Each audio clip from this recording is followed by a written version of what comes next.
તો મને એવી સમજણ પડી હતી કે દેવી જીવોને બે મુક્તિ મળે છે, જીવન મુક્તિ અને વિદેહ મુક્તિ. તો જીવન મુક્તિ એટલે જીવતા જ અધ્યાસ અને જીવતા જ એને અધ્યાસ છૂટીને દેહ સહિત મુક્તિ મળે છે. અને વિદેહ મુક્તિ એટલે જયારે જીવને દેહનો છુટકારો મળી જાય છે અને એને વિદેહ મુક્તિ થાય છે, એટલે સ્થૂળ સૂક્ષ્મ દેહને છોડીને જીવાત્મા મુક્તિ થઈ જાય છે. હવે અને આ જે મુક્તિ જે છે ભગવાનની જ લીલા છે. એટલે હવે જયારે જેમ કે આપણે જાગતા હોઈએ એટલે પેલા તો જયારે જીવ સૃષ્ટિમાં આવે છે ત્યારે એનો જે દેહાધ્યાસ જે છે એ બહુ સ્ટ્રોંગ હોય છે. જયારે એટલે અને કારણ કે એ દેહાધ્યાસ બહુ સ્ટ્રોંગ થઈ જાય છે એટલે મૃત્યુ સમયે જયારે આત્માને બીજા દેહમાં જવાનું હોય છે તો આત્માને હજુ લાગે છે કે દેહ વગરે મૂવ નથી થઈ શકતું. હવે જયારે જેમ કે કોઈ જાગતા હોઈએ ત્યારે જીવાત્માનું બંધન દેહ સાથે ઘણું બધું હોય છે, પણ જયારે નિદ્રામાં હોઈએ આપણે તો જો આપણે કશું સપનું કે વિચાર કે કશી અનુભૂતિ ના થતી હોય તો આપણે થોડીક વાર માટે જીવન મુક્ત થઈ ગયા એવું કહી શકીએ છીએ. એટલે જયારે જીવાત્મા જાગૃત અવસ્થામાં સ્થૂળ દેહમાં હોવા છતાં જો ઇન્દ્રિય પ્રાણ અંતકરણ વગેરેથી બંધાતો નથી તો એ જીવન મુક્તની અવસ્થાને પહોંચ્યો છે એવું કહી શકીએ છીએ. પણ આ અવસ્થાને પહોંચવા માટે બહુ લાંબો પ્રોસેસ હોય છે, જેમ કે અહંતા મમતાનો ત્યાગ પહેલા કરવો, પછી પંચ પર અધ્યાસનો પણ ત્યાગ કરવો, અને આ અધ્યાસનો ત્યાગ જ કરવામાં બહુ લાંબો પ્રોસેસ હોય છે. અને જો અધ્યાસ નિવૃત્ત થાય તો જ જીવન મુક્તિની અવસ્થા આપણે પહોંચી શકીએ છીએ. હવે આ મુક્તિમાં કોઈ પ્રકારના બંધન હોઈ શકે છે અને બંધનમાં કોઈ પ્રકારની મુક્તિ હોઈ શકે છે. એટલે આ મુક્તિ અહીંયા જે મુક્તિ જે સમજાવી જે છે એ મુક્તિ પારિભાષિક છે, એટલે સ્પેસિફિક સેન્સમાં આ મુક્તિ છે.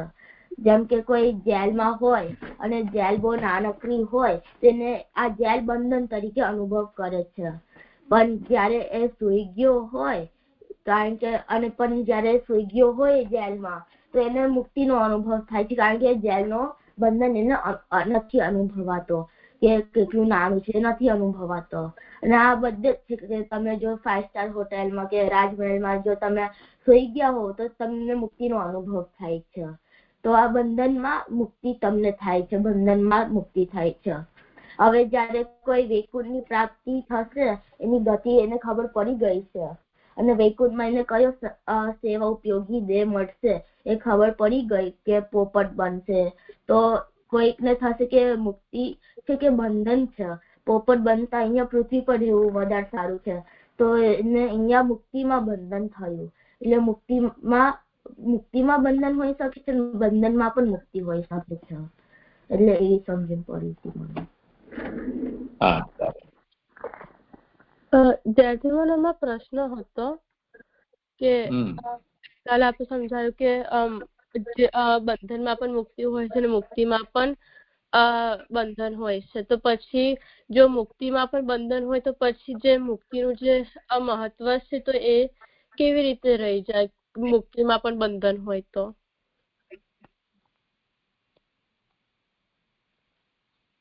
કરો વિચાર. અર્પણ, તને શું લાગે છે? નથી ખબર. ભક્તિ? પ્રણામ. જે મને એવું લાગે છે કે શાયદ જીવન મરણના બંધનમાંથી છૂટવું એને મુક્તિ કહેવાય. તો જીવન મરણના બંધનથી તો તે છૂટી જાય છે, તો એવી રીતે એને મુક્તિ મળે છે. અને અહીંયા કયા કોન્ટેક્સમાં કઈ મુક્તિ કઈ છે એ પ્રમાણે મુક્તિનો મતલબ થાય છે ને. જીવન મુક્તિ ને જે વિદેહ મુક્તિ છે એનામાં તો કોઈ જાતનો બંધન હોતો નથી, પણ હા જીવન મુક્તિમાં દેહ હોય છે એના કારણે આપણે બંધન કહી શકીએ. તો મને એવું કંઈક લાગે છે.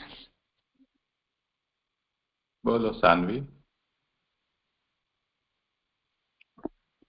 હા દાદી, એટલે મુક્તિ એટલે જે જીવન મુક્તિ છે તો જે વિદેહ મુક્તિ છે વિદેહ મુક્તિ એ વધારે ઇમ્પોર્ટન્ટ કહેવાય. અહીંયા જે જન્મ મૃત્યુના ચક્કરમાં ના ફસાયાના કારણે, એટલે કમ્પેરિઝન કરવા જાય તો ત્યાં મુક્તિ તો વધારે સારી કહેવાય. પણ પછી આપે એવું પણ પોપટનું એક્ઝામ્પલ આપ્યું હતું કે જ્યારે જો કોઈને એવું ખબર પડી જાય કે જ્યારે વૈકુંઠવાસ વૈકુંઠ એમને સેવા ઉપયોગી દેહ પ્રાપ્ત થવાનું છે, જ્યારે વૈકુંઠવાસ થશે તો એમાં પોપટ ના રૂપમાં, પોપટ કે ઝાડ કે એવા રૂપમાં એવા રૂપની પ્રાપ્તિ થશે તો પછી જેમને એમને એ અપીલિંગ ન લાગે. તો પછી એટલે હજુ એકદમ ક્લિયર નથી થયું કે જો એટલે જો એવી મુક્તિ પ્રાપ્ત થાય પણ એમાં પણ એવા બંધનો રહી જાય તો પછી અહીંયા જો ઠાકોરજીની સેવા તો અહીંયા જીવન મુક્તિના રૂપમાં જો અહીંયા જગત પર રહીને જ ભગવાનની સેવા થતી હોય તો એ વધારે ઉત્તમ નહીં? હા હા, કરો વિચાર, બોલો અર્પણ ભક્તિ, જેમને જે કહેવું હોય.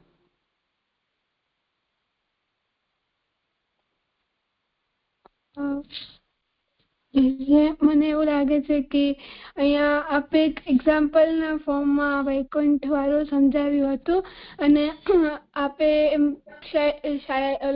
મને એવું લાગે છે કે સેવાફલમાં એવું હતું કે એવું કીધું હતું ને કે જ્યાં પણ પ્રભુ જે પુષ્ટિ ભક્ત હોય છે એને જ્યાં પણ પ્રભુની લીલાનું સ્મરણ કે સેવા ઈ કરવાનો મોકો મળી જાય ત્યાં એના માટે જેના માટે મુક્તિ હોય છે.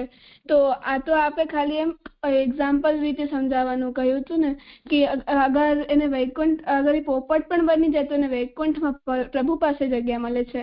મને લાગે છે કે આપે શાયદ આ એક્ઝામ્પલ એક સામાન્ય મનુષ્યને ખબર પડે કે એમ કે અથવા તો જે હજી સુધી દ્રઢ ન થયો હોય એવો પુષ્ટિ ભક્ત એને વૈકુંઠમાં જે મુક્તિ એને એમ ખબર પડી ગઈ હોય કે પોપટ બનવાનો છે, તેને જરાક એવું થાય કે પોપટ કે ઝાડ કે એવું કેમ મળે છે મને એમ, એટલે એ શાયદ અદ્રઢ હોય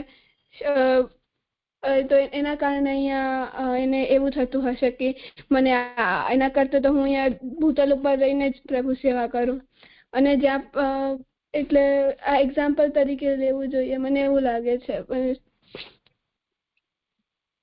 એવું આપણે ત્યાં એક બહુ પ્રસિદ્ધ ધોળ છે, વ્રજ વહાલું રે વૈકુંઠે નથી જાવું, ત્યાં નંદનો કુંવર ક્યાંથી લાવું.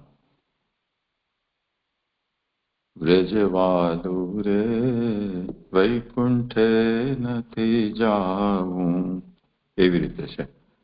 તો હવે આ ખાલી એક્ઝામ્પલ તરીકે મેં કીધું છે એવું નથી, જોકે નિરૂપણમાં તો એક્ઝામ્પલ તરીકે જ આવેલી છે વાત, પણ આ જાતની ફિલિંગ્સ ભક્તોની છે કે વૈકુંઠમાં જઈને જો ઝાડ પાન પોપટ કે ગાય કે નદી પર્વત એવું જ બનવાનું હોય, અથવા ન હોય તોય શું, કદાચ કોઈ ત્યાં શરીર એવું મળે મનુષ્ય કે દેવતા જેવું, પણ ત્યાં નંદનો કુંવર તો નહીં હોય ને. વૈકુંઠમાં હશે તો વૈકુંઠના જે અધિપતિ છે એ હશે, નંદનો કુંવર તો વ્રજમાં જ હશે. તો ભજનીયો વ્રજાધિપ, જેમણે વ્રજાધિપની જ સદા સેવા ભક્તિ કરી હોય અને એને જ હૃદયમાં વસાવ્યા હોય, એને એમ થાય કે ત્યાં ગયા પછી તો આપણને વ્રજાધિપ નહીં મળે, કે જે વ્રજાધિપને આપણે જેમ રાખીએ તેમ રહેતા હતા, પણ ત્યાં તો વૈકુંઠના અધિપતિ મુક્ત જીવોના ઉપર રાજ્ય કરનારા એવા મળશે ત્યાં. તો ત્યાં આપણે પોતાની રીતે કંઈ નહીં કરી શકીએ, એમની ઈચ્છા હશે ને જે કરાવશે તે જ આપણાથી થઈ શકશે.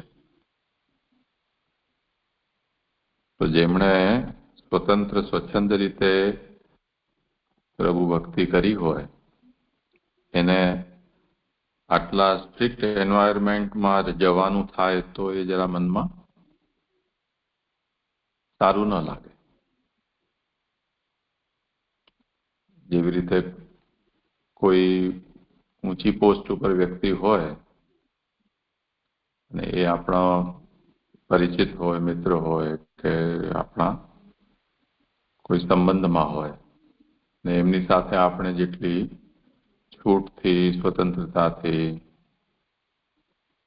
વ્યવહાર કરતા હોઈએ આપણા ઘરમાં કે એના ઘરમાં, અને એને આપણને ક્યાંક કોઈ ઓફિસમાં કે જેવી રીતે કોઈ મેજિસ્ટ્રેટ હોય અને કોર્ટ રૂમમાં આપણને એમની પાસે જવાનું થાય તો ત્યાં પછી આપણને ત્યાંના નિયમ પ્રમાણે બધો વ્યવહાર કરવો પડે. તો એ એન્વાયરમેન્ટ આપણને સારું ન લાગે જો કાયમી ત્યાં રહેવાનું હોય તો. થોડી વાર માટે આપણે જઈએ તો જુદી વસ્તુ છે. ઉદાહરણ તરીકે બેટ દ્વારકામાં આપણે જઈએ, ઠાકોરજીનું ઘર છે, ત્યાં આપણે જઈએ તો આપણા જેવું લાગે, અને જો દ્વારકામાં જઈએ ઠાકોરજીની ઓફિસ છે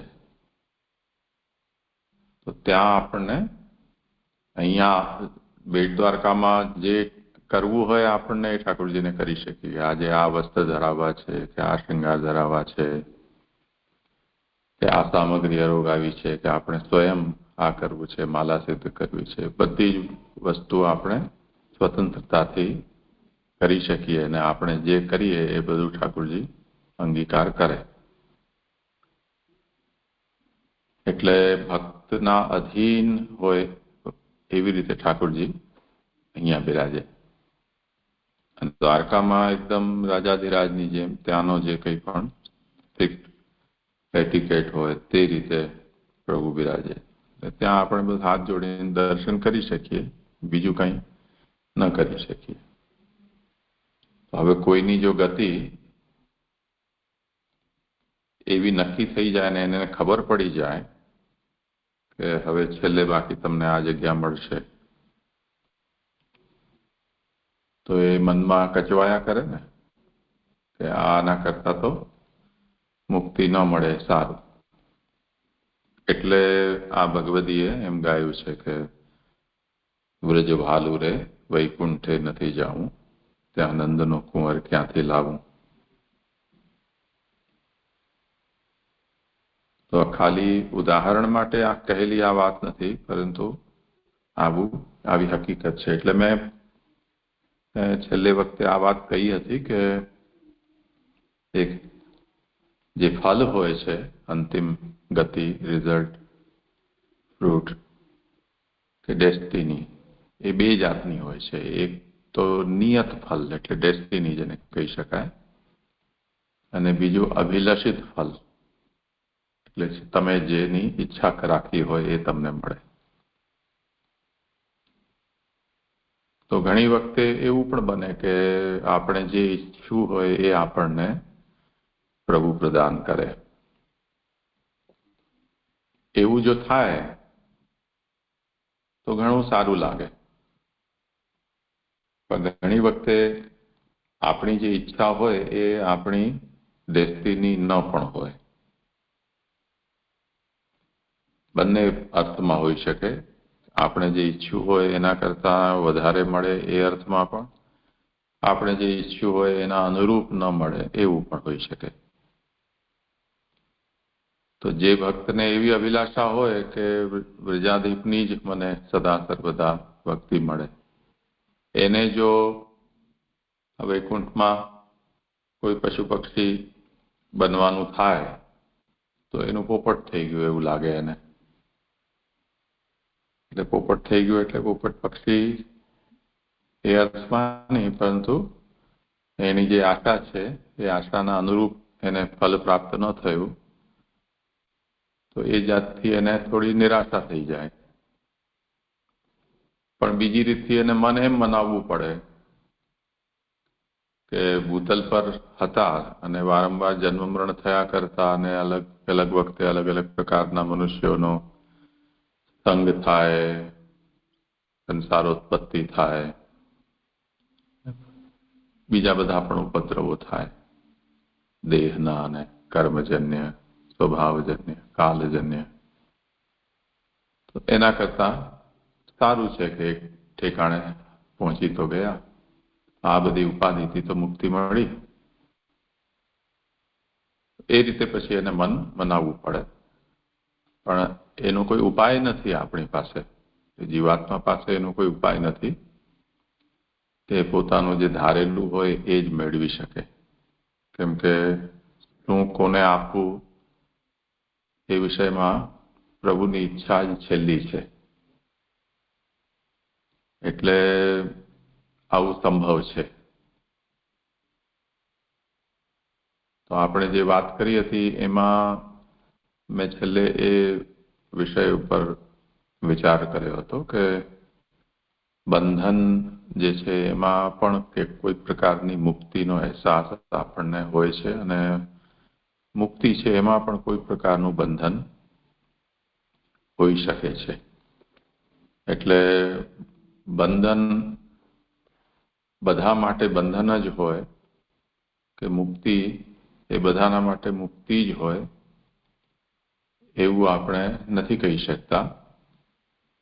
તો અહીંયા જે દૈવી આસુરીનો વિભાગ કર્યા પછી જે વિષય ચાલ્યો મુક્તિના બે પ્રકાર, જીવન મુક્તિ અને વિદેહ મુક્તિ,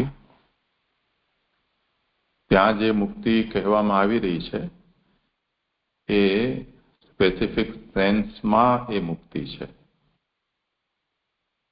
એટલે મુક્તિની એવી કોઈ ડેફિનેશન આપણે નથી આપી શકતા કે જે દરેકને લાગુ પડે અને દરેકને એ મુક્તિ કહી શકે. એટલે આપણે જોયું હતું કે જે પાંજરામાં જ પેદા થયેલા હોય એ પશુ પક્ષીને જો ખુલ્લા વાતાવરણમાં મૂકો પાંજરામાંથી બહાર, તો એ લોકોને એ બંધન રૂપ લાગે, ભયકારક લાગે, અને એ લોકો પાછા પાંજરામાં ઘૂસી જાય. ખુલ્લામાં જે હોય એ લોકોને જો આપણે પાંજરામાં મૂકીએ તો એ લોકોને પાંજરું બંધન રૂપ લાગે. તો આવી ઉલટ પલટ થતી હોય છે.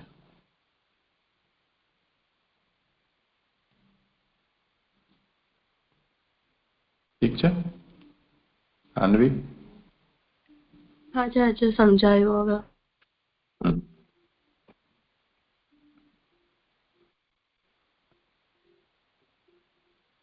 ચાલો ભક્તિ, હવે આગળ કોણ કરશે, શું કરશો? જય હું વાંચી શકું આગળ? હા કરો. મુક્ત્યધિકારી દૈવી જીવોના બે પ્રકારો. મુક્ત્યધિકારી દૈવી જીવોના બે પ્રકારો, એક પુષ્ટિજીવ અને બીજા મર્યાદા જીવ. પુષ્ટિજીવની મુક્તિ.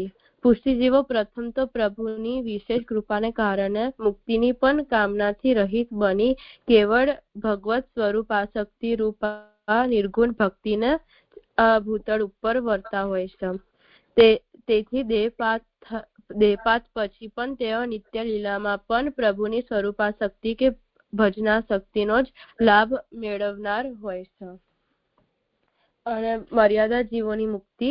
મર્યાદા જીવો માટે શાસ્ત્રમાં કર્મયોગ, જ્ઞાનયોગ, ઉપાસના, ભક્તિ યોગ તથા સાંખ્ય યોગ જેવા અનેક સાધનો બતાવવામાં આવ્યા છે. આ સાધનોના અનુષ્ઠાન દ્વારા મર્યાદા જીવો યથાધિકાર મુક્તિ મેળવે છે. એટલે મનમાં એવી સમજણ પડી કે જે દૈવી જીવોના જે બે પ્રકારો આગળ સમજ્યા હતા એ પુષ્ટિજીવ અને મર્યાદા જીવ, તો એમને મુક્તિ પ્રાપ્ત થાય છે. અને પુષ્ટિજીવોની મુક્તિ પ્રભુ સંબંધી છે, કારણ કે જ્યારે જીવન મુક્ત અવસ્થામાં હોય છે ત્યારે ઠાકોરજીની જ ભક્તિ કરીને જીવન મુક્તિ પ્રાપ્ત કરે છે. અને જ્યારે એવા નિર્ગુણ અવસ્થામાં આવીને જ્યારે ભગવાનની સેવા કરે છે તો એ જ જીવન મુક્તિ કહેવાય છે. અને જ્યારે એ દેહ છૂટી જાય છે અને જ્યારે આત્માને દેહ છૂટી જાય છે, અલગ બની જાય છે, તો એ આત્મા પછી એમને ભગવાન જ પ્રાપ્ત થાય છે. અને વૈકુંઠમાં એમની પ્રાપ્તિ થાય છે નિત્ય લીલામાં. અને ત્યાં પણ એમને ઠાકોરજીની નજીક રહેવાનો એમને એવો લાભ થાય છે. અને પછી જો જે મર્યાદા જીવો છે તો એમને જ્યારે જગતમાં જ્યારે હજુ એમની જે સાધના હતી તો એમને સાંખ્ય અને યોગ કે ઉપાસના, ભક્તિ યોગ કે જ્ઞાન યોગ એવી બધી સાધનામાં એ બધી સાધના કરતા હતા. તો એના કારણે સાધના વડે એમને અહીંયા યથાધિકાર નો મતલબ શું થાય છે? અધિકાર એટલે એલિજિબિલિટી, યથા એટલે એઝ પર, જે જાતની એમની યોગ્યતા છે તે યોગ્યતા પ્રમાણે એ લોકો મુક્તિ મેળવે છે. અચ્છા. એટલે જેવી સાધના એમને કરી છે તો એ પ્રમાણે એમની એવી મુક્તિ એમને પ્રાપ્ત થાય છે.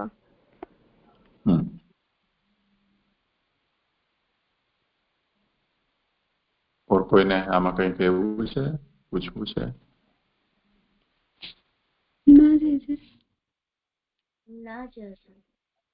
સારું, કરો ભલે આગળ. એટલે આમાં સંક્ષેપમાં શું સમજવાનું છે કે પુષ્ટિજીવ જેમ ઉપર શીર્ષક આપ્યું છે ને કે મુક્તિ અધિકારી એટલે મુક્તિના અધિકારી, એટલે મુક્તિ માટે જે એલિજિબલ છે તે એ દૈવી જીવો કહેવાય છે. અને એ દૈવી જીવો બે પ્રકારના છે, પુષ્ટિજીવ અને મર્યાદા જીવ. બંનેની મુક્તિ અલગ અલગ પ્રકારની છે. મુક્તિના અધિકારી બંને ઇક્વલી છે, પણ મુક્તિનો પ્રકાર અલગ અલગ છે. પુષ્ટિજીવ જે છે, પુષ્ટિ એટલે કૃપા, પ્રભુની કૃપા જેમના ઉપર વિશેષ છે તેવા જીવો, એ લોકોને મુક્તિની પણ કામનાથી રહિત, એ લોકોને મુક્તિ મળે છે પણ એમને મુક્તિની કામના નથી. એમની કામના પ્રભુની છે કે પ્રભુની ભક્તિની છે. એટલે પ્રભુના અંદર એ આસક્ત છે, પ્રભુમાં, એટલે એને સ્વરૂપાસક્તિ કહેવાય છે. પ્રભુની સ્વરૂપાસક્તિને કારણે જો કોઈ એમને એમ કહે પુષ્ટિજીવને કે તમને મુક્તિ મળી જશે, ભગવાન મળશે કે નહીં મળે એની કોઈ ગેરંટી નહીં, તો એ લોકો કહે કે તો અમને નથી જોઈતી મુક્તિ. પણ મર્યાદા માર્ગી જે જીવ છે એના અંદર તો મુક્તિથી મોટું કંઈ ફલ જ નથી. એમના માટે ભગવાન પણ એટલા માટે પૂજ્ય છે કે ભજનીય છે કેમ કે ભગવાન મુક્તિ આપે છે. એટલે મર્યાદા જીવ છે એમને ભગવાન એમના માટે ફલ નથી, મુક્તિ એમના માટે ફલ છે. તો આ ડ્રાસ્ટિક એમના બે વચ્ચે ડિફરન્સ છે એપ્રોચમાં. તો પુષ્ટિજીવ બેઝિકલી ભગવત સ્વરૂપાસક્ત છે ને તેથી એ ભગવાનની નિર્ગુણ ભક્તિ કરતો હોય છે ભૂતલ ઉપર. તો એની એ જ ઈચ્છા પણ રહે છે કે અહીંયા મેં પ્રભુના નિર્ગુણ ભાવથી ભજ્યા છે તો મને મારું શરીર શાંત થાય પછી પણ મને પ્રભુની જ પ્રાપ્તિ થાય અને ત્યાં પણ મને પ્રભુની સેવા ભક્તિનો અવસર મળે. તો પ્રભુ એની ઈચ્છા અનુસાર આવું જ ફલ એને આપે છે. અને જે મર્યાદા જીવ છે એનો તો એપ્રોચ મુક્તિ મેળવવું એ જ એના જીવનનું લક્ષ્ય છે. જે કંઈ પણ એ સાધન કરે છે સાધનનું પણ એ જ કેલ્ક્યુલેશનથી કરે છે કે મને આ જન્મ મરણથી મુક્તિ મળે. તો એ આ બધા શાસ્ત્રીય સાધનોને કરે છે અને એની જેવી યોગ્યતા હોય તે પ્રમાણે પછી છેલ્લે બાકી એને મુક્તિ મળે છે. એમાં જે આ છેલ્લે વાત કહી ને કે યથાધિકાર મુક્તિ મેળવે છે એનું પછી વધારે એલોબરેશન આગળના પ્રકરણમાં કરવામાં આવ્યું છે. એ હવે વાંચો તો સ્પષ્ટ થઈ જશે.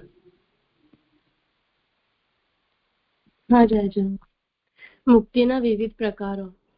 કેવળ નિષ્કામ કર્મ કરવાથી આત્માનંદ રૂપા મુક્તિ લાભ થાય છે અથવા બ્રહ્મજ્ઞાન સહિત વૈદિક કર્મો દ્વારા બ્રહ્માનંદ પ્રાપ્તિરૂપ મુક્તિ મળે છે અથવા બ્રહ્મે ધારણ કરેલા વેદોક્ત અગ્નિ, વરુણ આદિ તથા પુરાણોક્ત શિવ, દુર્ગા, ગણપતિ આદિ દેવ રૂપોની બ્રહ્મ બુદ્ધિથી આ જન્મ નિષ્કામ ભાવથી ભક્તિપૂર્વક ઉપાસના કરવાથી તે દેવોના લોકમાં અથવા તો તે દેવ સ્વરૂપમાં સાલોક્ય, સાષ્ટી, સારૂપ્ય અથવા સાયુજ્ય રૂપા મુક્તિ પ્રાપ્ત થાય છે, અથવા કોઈ પણ દેવનો આશ્રય કર્યા સિવાય કેવળ સાંખ્ય અથવા યોગ દ્વારા પણ આત્માનંદના અનુભવના રૂપે મુક્તિ પ્રાપ્ત થાય છે.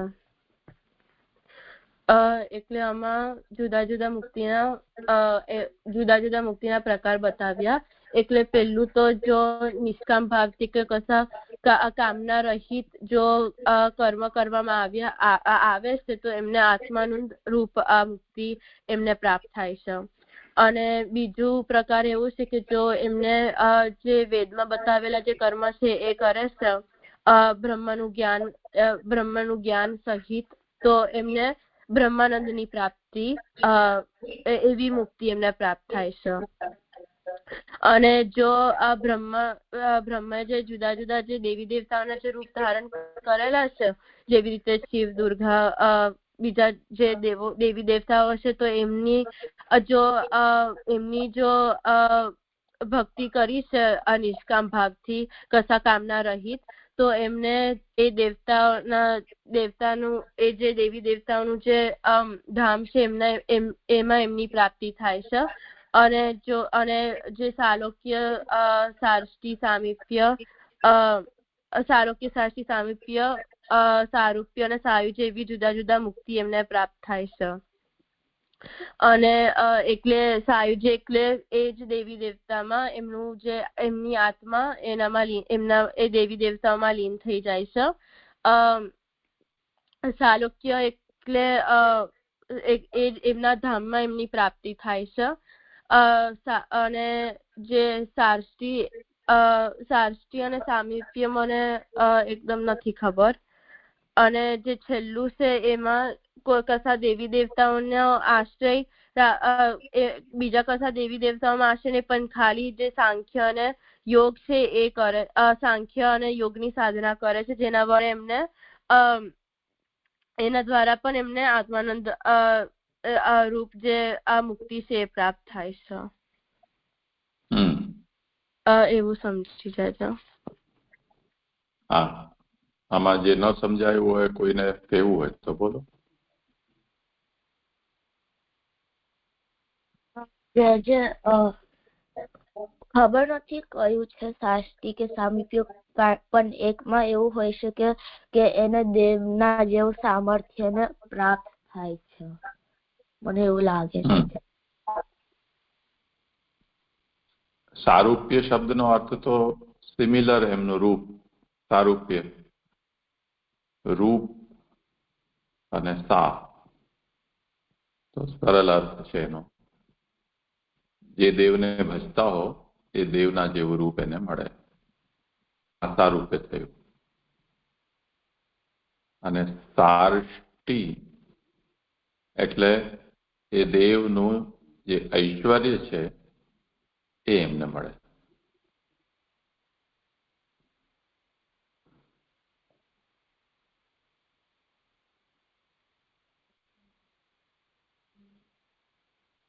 સમજાય? હા જાજ, એટલે સારસ્ય એટલે જે દેવી દેવતાઓને જે ભજે છે તો એમના જેવું ઐશ્વર્ય એમને પ્રાપ્ત થાય છે. અને સારૂપ્ય એટલે જે દેવી દેવતાઓનું જે રૂપ છે એના જેવું એમને રૂપ પ્રાપ્ત થાય છે.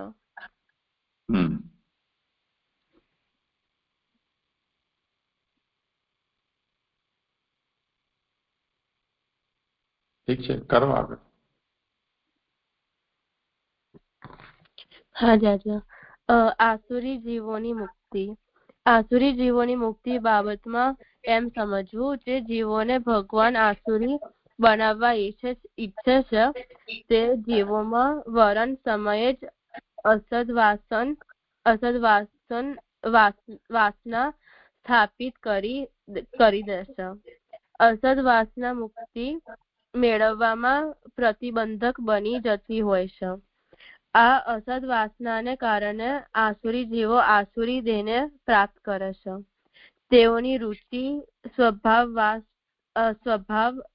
વસાત નિંદિત કર્મો કરવામાં જ થાય છે. આના પરિણામે તેઓને હીન યોનિઓમાં જન્મ લેવા પડે છે. આમ આસુરી જીવો પ્રલય પર્યંત સંસારી દશામાં જ જન્મતા મરતા રહે છે. તેઓ પ્રલય પર્યંત મુક્ત થતા નથી. ભગવાન જ્યારે સૃષ્ટિને સંકેલી લેવાની પ્રલયની ઈચ્છા કરે છે ત્યારે આસુરી જીવોની અવિદ્યાનો નાશ કરીને તેઓને પોતાના સ્વરૂપમાં વિલીન કરી દે છે. આનાથી પહેલે ગમે તેટલા સાધનો કરવા છતાં પણ આસુરી જીવો મુક્ત થઈ શકતા નથી.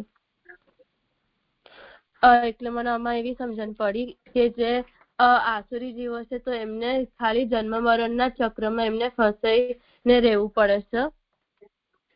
અને ભગવાન જ્યારે ભગવાન પહેલેથી જ આસુરી જીવોનું એવી રીતે વર્ણન કરે છે. અને જ્યારે એટલે ભગવાન એટલે જે આસુરી જીવો છે તો એમને ક્યારે પણ ભગવાનની એવી પ્રાપ્તિ થતી નથી, એવી મુક્તિ નથી મળતી. એ જન્મ મરણના ચક્રમાં જ ફસાઈને રહે છે. અને જે વેદથી જે શાસ્ત્રથી જે વિરુદ્ધ છે એવા કર્મો કરે છે જેના કારણે એમને જે હીનયોનીઓમાં એમને જન્મ લેવા પડે છે. અને જ્યારે ભગવાન એવું ઈચ્છે કે પ્રલય જગતનું આખું પ્રલય કરવાની જ્યારે ઈચ્છા કરે છે તો ત્યારે જે આસુરી જીવો છે તો એમના સ્વરૂપમાં જ એ લીન થઈ જાય છે. એટલે એ પ્રલય પહેલા એમ આસુરી જીવોને મુક્તિ પ્રાપ્ત નથી થતી. મુક્તિ નહીં, એમને પ્રલય પહેલા એમને મુક્તિ પ્રાપ્ત નથી થતી. ખાલી પ્રલય થાય ત્યારે જ એ ભગવાનમાં પછી લીન થઈ જાય છે.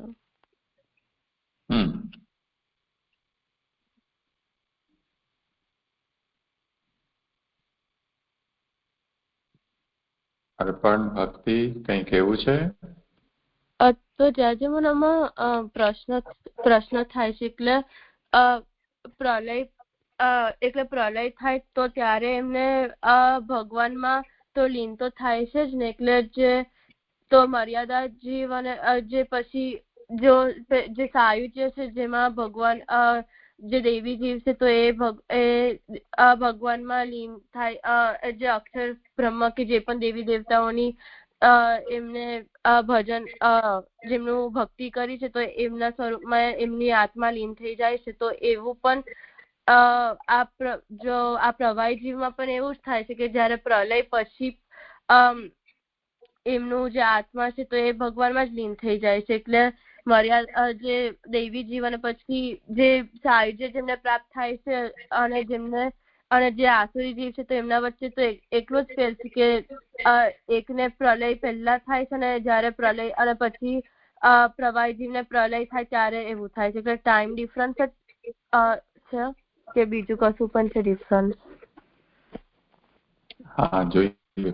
ભક્તિ અર્પણ કંઈક કેવું છે આમાં?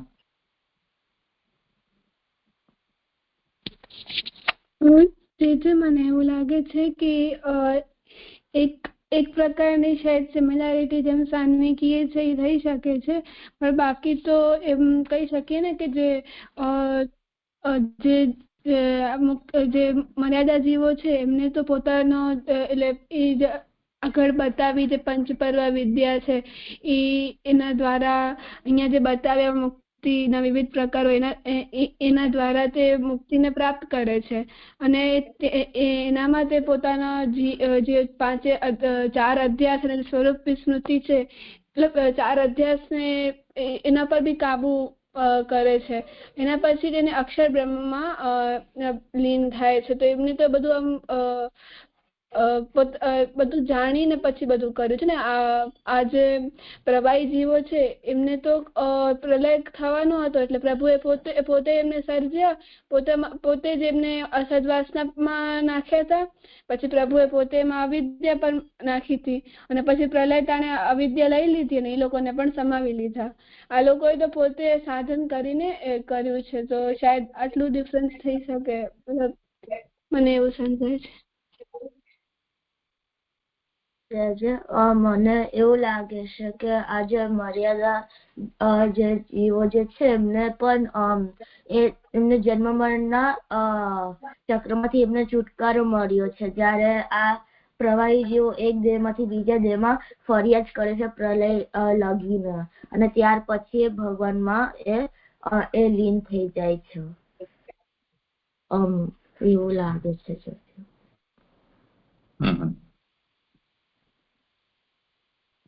હા, એટલે પ્રયત્નનો તો છે જ. એટલે બંને જણા વાત લગભગ સરખી જ કરો છો. એનું એક ઉદાહરણથી જો સમજમાં આવે તો હું કહું કે જેમ લોકો બધી સ્પોર્ટ્સ ગેમ્સ રમાતી હોય, એની મેચ જોતા હોય અને એમાં કોઈ હારે, કોઈ જીતે, કોઈને કંઈક સારું પ્રાઇઝ મળે, કોઈકને કોન્સોલેશન પ્રાઇઝ મળે, જે હોય તે. પણ જે લોકો પણ પ્લેગ્રાઉન્ડમાં રમતા હોય ને બીજા બધા જે બાય સ્ટાન્ડર્ડ સ્પેક્ટેટર્સ હોય, છેલ્લે બાકી તો બધા ઘર ભેગા થાય છે. રમનારાઓ છે, હારનારા પણ ઘરે જાય, જીતનારા જાય અને સ્પેક્ટેટર્સ છે એ લોકો પણ ઘર ભેગા થઈ જાય. એમાં જો આપણને એમ લાગતું હોય કે આ બધું જ એક જ સરખું છે, તો એ દૃષ્ટિથી જોવા જાવ તો સાચી વાત છે. પણ જો એ જીતીને ગયું છે, જે પ્રાઇઝ લઈને ગયું છે, મેન ઓફ ધ મેચ કે મેન ઓફ ધ સિરીઝ કે જે કંઈ પણ હોય તે, એનું જે સેટિસ્ફેક્શનનું લેવલ, અને જે લોકો એના પ્રશંસકો છે કે એના વિરોધીઓ છે, એ લોકો ઘરે જાય એમનું સેટિસ્ફેક્શન લેવલ, એમાં જે અંતર તો છે કે નહીં?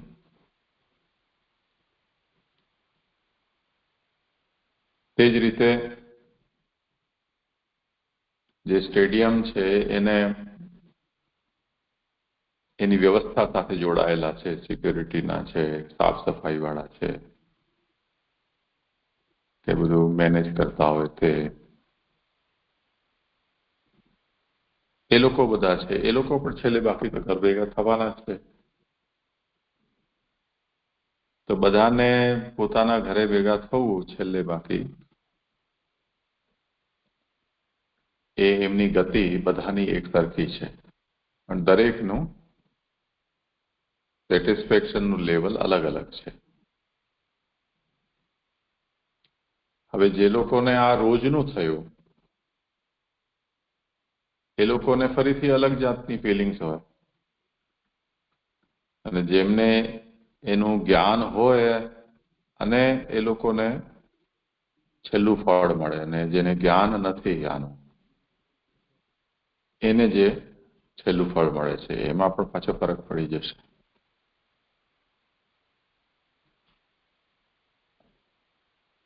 તો અહીંયા એ વાતનો ફરક છે. વાત સાચી છે કે બધા છેલ્લે બાકી ભગવાનમાં જઈને જ મળવાના છે, પરંતુ આ ફલ કઈ જાતનું છે? મુક્તિના અંદર તારતમ્ય છે, એટલે વિવિધ પ્રકારો છે. એ કયા ને? એક સાક્ષાત ભગવાનના સ્વરૂપમાં જેમને પ્રવેશ મળે, એટલે કે સાયુજ્ય.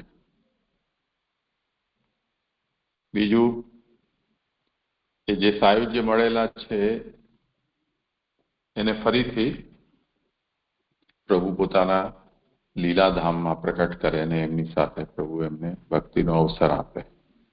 આ બીજું લેવલ થયું. ત્રીજું લેવલ ત્યારે જેમ આપણે કહ્યું કે પોપટ બની ગયા, તો ભગવાનના નિત્ય લીલાધામમાં સેવોપયોગી દેહની પ્રાપ્તિ થાય. આ ત્રીજું ફલ થયું.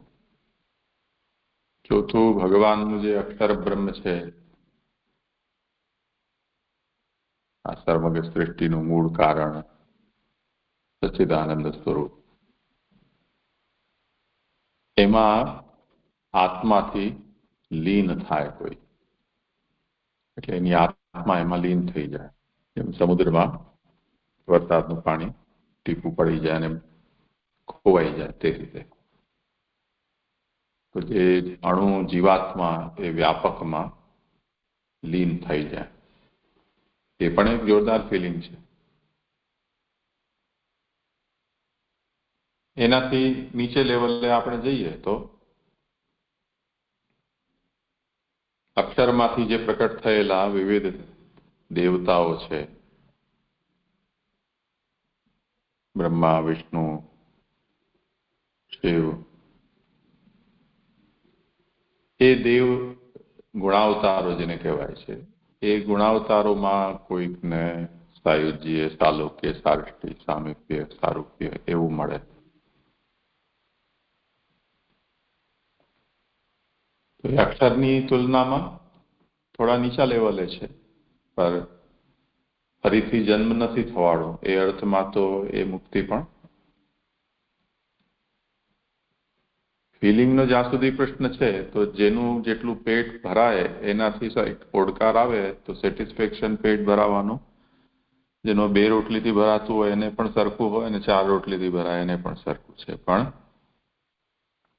જેને 4 રોટલી હજી ખાઈ રહ્યો છે, કે રોટલીની જગ્યાએ આપણે રસગુલ્લા કે એવી કોઈ સ્વાદિષ્ટ વસ્તુનો વિચાર કરીએ, તો જે 2 જે રસગુલ્લા ખાઈને એને બેસી ગયો છે, એ બીજા જે હજી 4 ખાનારા છે એને જોઈને એમ તો થાય ને કે ભગવાને મને મોટું પેટ આપ્યું હોત, વધારે મળી શક્તિ આપી હોત શક્તિ, તો હું પણ આની જેમ આનંદ લેત.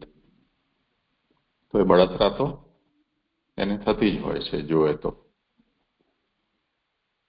જેમને પણ આ જે લોકાંતરો છે કે દેવતાઓની પેડિગ્રી છે, એમાં જેમને એ વાતનો ખ્યાલ આવે છે કે હું આ લેવલે છું ને મારાથી અલગ લેવલ ઉપર બીજા પણ છે ઉપર,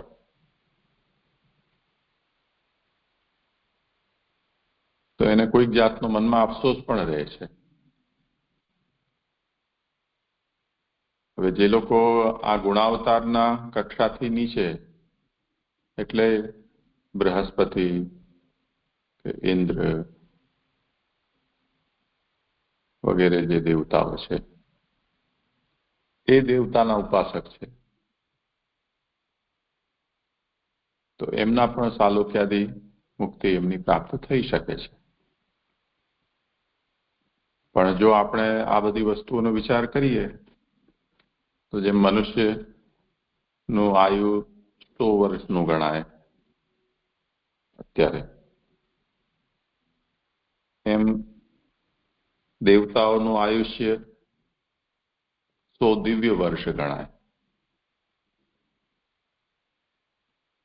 તે જ રીતે બ્રહ્માનું પણ આયુષ્ય હોય છે, જે આ બધાનો ક્રિએટર છે. તો જે પણ આટલી મોટી સામર્થ્ય જે લોકોની મનાય છે, દિવ્ય લોક એમને આપવામાં આવ્યા છે, એમનું સામર્થ્ય પણ ઘણું બધું છે. તેમ છતાં પણ એ લોકો કાલને અધીન છે, એટલે ટાઈમ બાઉન્ડ છે. તે જ રીતે સ્પેસ બાઉન્ડ પણ છે. જે લોકોને આ બધાની સાલોક્ય વગેરે મુક્તિ પ્રાપ્ત થાય છે, એ લોકોની મુક્તિ પણ ફરી પાછી કોઈક પ્રકારના બંધનવાળી છે. કેમ કે જેમનામાં મુક્ત થયા છે એ પોતે પણ પાછા કાલથી ઉપર તો નથી. એટલે બ્રહ્માને પણ એમ થાય છે કે મારું હવે આયુ પૂરું થશે તો મને મારું કામ જતું રહેશે મારા હાથમાં. એમ બ્રહ્માને પણ એમ મનમાં લોભ રહે છે કે જો થોડું વધારે મને મળ્યું હોત તો હું હજી થોડું વધારે કરત. તો એવા બ્રહ્માના સત્યલોકમાં જો મુક્તિ પ્રાપ્ત થઈ તો બ્રહ્મા પોતે કોઈ જાતની કુંઠામાં છે. તો એમના લોકની પ્રાપ્તિ થયેલો પણ જેને એમ ખ્યાલ આવે કે આનાથી ઉપર લેવલની મુક્તિ છે એ લિમિટલેસ છે, કાલાતીત છે, દેશાતીત છે, તો ફરી પાછી એને મનમાં કુંઠા થઈ જાય ને. તો જયારે છેલ્લે છેલ્લે જે સ્ટેડિયમના બધા સ્પેક્ટેટર્સ છૂટે ધક્કા ખાતા, એવી રીતે જેમને છેલ્લે છેલ્લે નાખવામાં આવે બ્રહ્મમાં, તો આ એમ સમજવું જોઈએ કે બ્રહ્મના અંદર આ બધા પોકેટ છે. એ બધા પોકેટ્સમાં એ બધા જઈ રહ્યા છે ને પ્રોસેસ થયા પછી છેલ્લે બાકી બધું એક રસ થાય છે. તો હવે જ્યારે પોકેટ્સમાં ગયા ત્યાં સુધી તો હજી આપણને ખબર હોય કે ચલો આપણે અહીંયા પહોંચ્યા છીએ અને બીજા ત્યાં છે. પણ જ્યારે પહોંચીને એમની પ્રોસેસ થાય પછી એ ફિલિંગ પણ રહેતી નથી. જેમ આપણે કોઈ ઓપરેશન થતું હોય અને આપણને ઓપરેશન થિયેટરમાં લઈ જાય ત્યારે આપણને ખબર પડે કે પહેલા મને અહીંયા લઈ ગયા, પછી અહીંયા રૂમ ચેન્જિંગ રૂમમાં લઈ ગયા અને પછી સેનેટાઈઝ કર્યું ને પછી ઓપરેશન થિયેટરમાં લઈ ગયા. તે પછી જ્યારે એમને એનેસ્થેસિયા આપવામાં આવે પછી કોઈ જાતની સેન્સેશન રહેતું નથી કે એને તમે ક્યાં લઈ જાઓ છો ને ક્યાં પટકો છો અને એની સાથે શું કરો છો. તો જ્યારે જીવાત્મા છે એના પાસેથી બધું જ લઈ લેવામાં આવે, એનું શરીર, એની ઇન્દ્રિયો, અંતઃકરણ, પ્રાણ, તન્માત્રા, તો તે સ્થિતિમાં હવે એ પોતે પોતાની કોઈ પણ ફિલિંગ્સ કરી શકે એ જાતની એની સ્થિતિ બચતી જ નથી. તો જે પ્રવાહી જીવ છે એની ગતિને એમ કહેવામાં આવી છે કે જેમ જળ પદાર્થો છેલ્લે બાકી બ્રહ્મના એટલે પ્રકૃતિમાં લીન થઈને અને પ્રકૃતિ પછી બ્રહ્મમાં લીન થાય છે, તેવી રીતે આ જે આસુરી પ્રવાહી જીવો છે એ લોકો પણ પ્રકૃતિમાં જ લીન થઈને બ્રહ્મમાં લીન થાય છે, સીધા એમાં બ્રહ્મમાં લીન થતા નથી.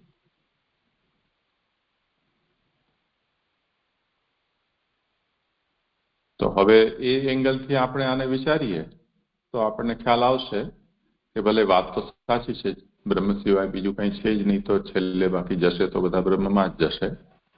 પણ જવાની જે પ્રક્રિયા છે એ પ્રક્રિયા એવી છે કે જેમાં જાણ્યા પછી આપણને એમ થાય કે નહીં, પ્રવાહી આસુરી જીવોનું લીન થવું અને દૈવી પુષ્ટિ કે મર્યાદા જીવોનું લીન થવું એમાં ઘણો અંતર છે.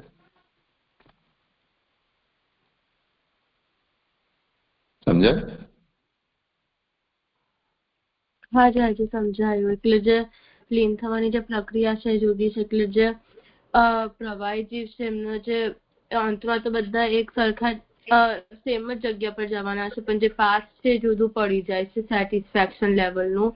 એક જે પ્રવાહી જીવ છે એમને પહેલા પ્રકૃતિમાં લીન થાય છે અને પછી બ્રહ્મમાં એમનું લીન થાય છે. એટલે જે સેટિસ્ફેક્શન લેવલ છે એકદમ ઓછું થઈ જાય છે.